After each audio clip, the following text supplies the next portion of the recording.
As you may know, Christianity is not the only religion to perform exorcism. Hinduism, Judaism, and Islam all have their rituals related to exorcism. However, Christian exorcisms, both Catholic and Protestant, tend to get the most press. Movies such as The Exorcist, The Rite, and The Exorcism of Emily Rose bring the process of a member of the clergy exorcising a demon from a person into the 21st century living room. The demand for exorcisms has grown alongside the additional media attention. In the 1990s, the Catholic Church had only one official exorcist in the United States. That number had increased to 10 by 2001. Even prominent leaders in the Catholic Church are reported to have been involved in exorcisms. For instance, both Pope John Paul and Pope Francis. But church leaders were not just the ones performing the exorcisms. In the case of Mother Teresa, she was the one being exorcised. Born on August 26, 1910, in Skopje, the capital city of the modern-day Republic of Macedonia, Agnes Gonja Boiagiu was the youngest child of Nicola and Dran Boiagiu. Agnes was only 8 years old when her father died suddenly in 1918. Religion played a substantial role in her youth, both in her experience with a local Jesuit parish of St. Mary and in her fascination with missionaries and their work in Bengal.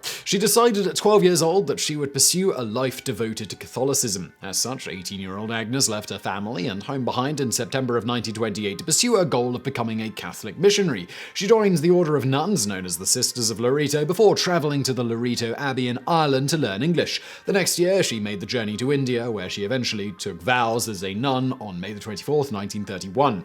Agnes took a new name, as entrance to religious orders often did, to symbolize her new life as a missionary and as a nun. She fittingly decided to be named after the patron saint of missionaries, Teresa de Lisieux.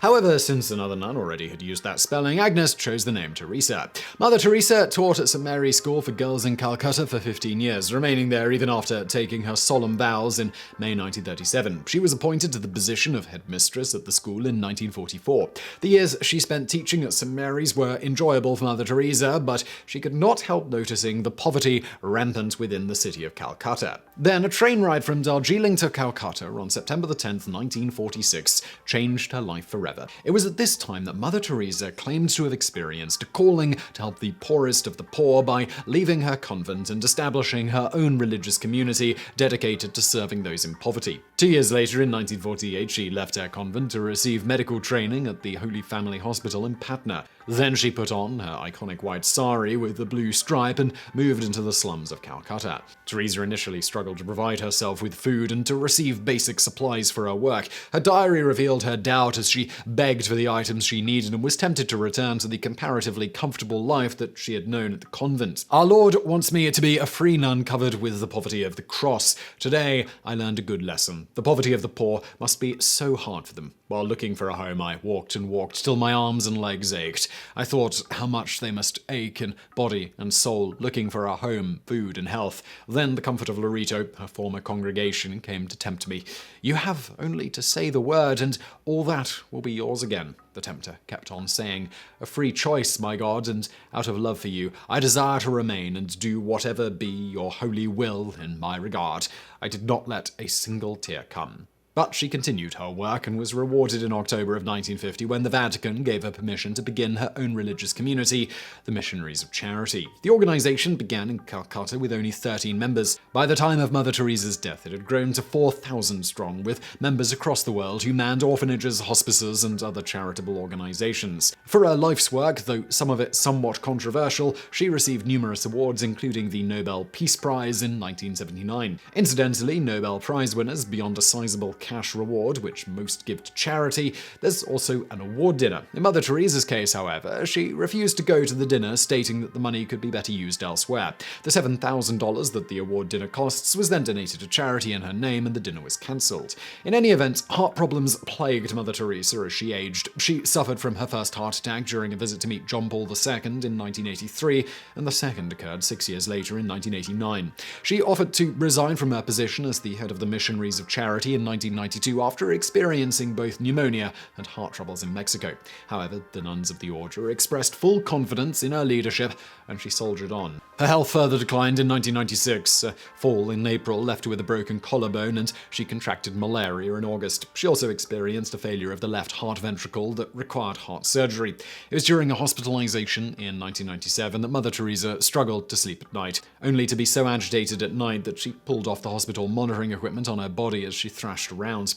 The Archbishop of Calcutta, Henry de Souza, shared the same doctor as Mother Teresa when they were both hospitalized for heart problems. When he learned of her distress at night, he came to the conclusion that the devil must be disturbing her sleep. He said of the incident, "When doctors said they could not find a medical reason for her sleeplessness, I thought she might be getting attacked by the devil. I wanted her to calm down and asked a priest, in the name of the church, to perform an exorcism prayer on her." After a bit of controversy arose about the need for an exorcism in that circumstance and whether Mother Teresa had even been in her right state of mind to be able to consent to such a thing over more traditional prayers, de Souza disputed his own previous quotes, claiming the local priest, Father Rosario Strosico of Sicily, performed an exorcism on Mother Teresa. Instead, he later claimed Father Strosico simply prayed over Mother Teresa to help alleviate her sleeplessness and to ease her inner peace. He said that at no point did de Souza think she was possessed by an evil spirit. However, it would seem de Souza's earlier statements were indeed accurate, at least in terms of the exorcism being performed. By Father Strosico's own admission, he spoke the prayer of exorcism to drive out evil spirits when at Mother Teresa's bedside. The Archbishop kept silent about the exorcism prayer until 4 years after Mother Teresa's death, and his actions, as noted, left many confused. Exorcisms conducted by the Catholic Church usually only occur after exhaustive reviews of the person to rule out anything physical or psychological which may cause the disturbances. As such, Professor of Sociology and Anthropology at Fordham University, Michael Caneo, believed the Archbishop and Father Strosico may have performed an informal exorcism used at baptisms and for the dying called the Rite of Deliverance. Whatever the case, it allegedly worked. Archbishop de Souza stated the nuns who were watching over Mother Teresa told him she slept soundly afterwards. And now for a bonus fact. Speaking of possessed nuns, from the 15th to the 17th centuries, there are numerous accounts of individual nuns and groups of nuns exhibiting bizarre behavior. For example, in 1491, a large group of nuns suddenly started acting like animals, including dogs, cats, and birds, screaming hysterically, convulsing, and just generally acting extremely lewdly towards the priests trying to exorcise the demons from them. Not only that, the nuns would give their supposed demons names, like ash-colored and dogs.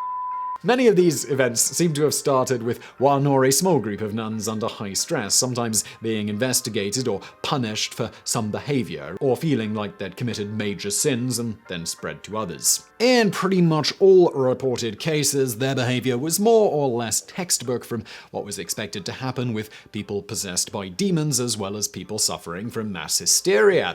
As one Dr. Christian Hempelman of Texas A&M notes of many such mass hysteria events, now we call it mass psychogenic illness, MPI. It's psychogenic, meaning it's all in the minds of the people who showed the symptoms. It's not caused by an element in the environment, like food poisoning or a toxin. There is an underlying shared stress factor in the population. It usually occurs in a group of people who don't have a lot of power. MPI is a last resort for people of a low status. It's an easy way for them to express that something is wrong. That's maybe why it has come to be associated more often with women. In this case, with the nuns, there were often women who were sent to convents, sometimes against their will, put under extreme stress to live perfectly moral lives, even in their own thoughts, and otherwise had very little power to change anything about their situation. And historically, it's not perhaps surprising that children and women were most prone to this sort of mass hysteria, owing to both those groups throughout history, often having little power or say in much of anything in their lives, which among the poor could often be extremely stressful. With no other outlet or way to change the situation, sometimes they just snapped under the load, and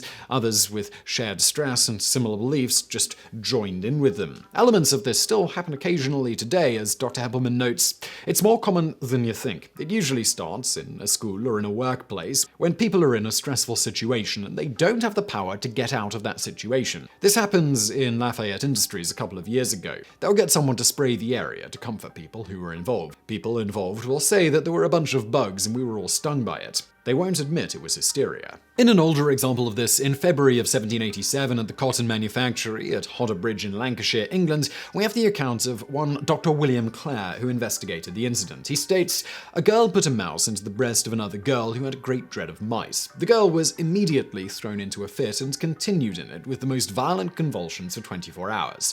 The next day, other women simply randomly started freaking out non-stop with no apparent cause. This continued with more and more people being afflicted, including at another factory not far away." Dr. Clare notes, "By this time, the alarm was so great that the whole work, in which between 200 and 300 were employed, was totally stopped, and an idea prevailed that a particular disease had been introduced by a bag of cotton opened in the house." By the time Dr. Clare arrived a few days after the initial event, he notes that 24 people had been affected, stating, "Of these, 21 were young women, 2 were girls of about 10 years of age, and 1 man who had been fatigued with holding the girls. The symptoms were anxiety, strangulation, and very strong convulsions, and these were so violent as to last without any intermission from a quarter of an hour to 24 hours, and to require 4 or 5 persons to prevent the patients from tearing their hair and dashing their heads against the floor or walls." Being the 18th century, Dr. Clare cured them all instantly with shock therapy and then assured everyone that there was no plague or disease from cotton, and those suffering were just afflicted with nothing more than anxiety.